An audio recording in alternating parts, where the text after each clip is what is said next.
আসসালামু আলাইকুম রহমতুল্লাহ। সবাই কেমন আছেন? নিশ্চয় ভালো আছেন।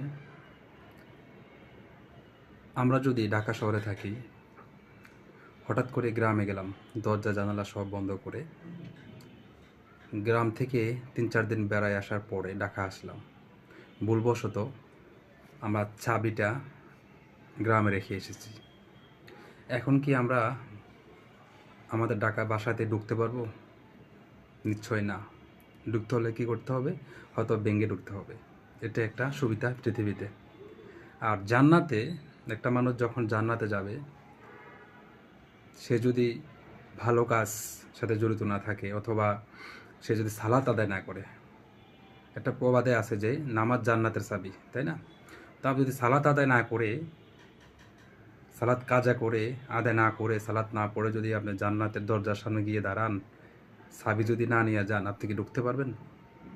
নিশ্চয়ই না। সেটা কিন্তু ভাঙতেও পারবেন না, কারণ সেই শক্তি আপনার তখন থাকবে না। আর ভাঙতে গেলেও ফেরেশতারা আপনাকে ধরবে। আর পৃথিবীতে যদি আপনি দরজা ভাঙতে যান, বায়ুলের কাছ থেকে অনুমতি নিতে হবে, তখন কোনো সমস্যা নেই, ভাঙতে পারবেন। কিন্তু ওই জান্নাতের দরজার সামনে আপনি কখনো সেটা ভাঙতে পারবেন না, আর ঢুকতেও পারবেন না। তাই আসুন আমরা যথাসময়ে সালাত আদায় করব, সালাত নিয়ে আমরা অবহেলা করব না। জান্নাতের চাবিটা আমরা রেডি করে পৃথিবী থেকে নিয়ে যাব ইনশাআল্লাহ।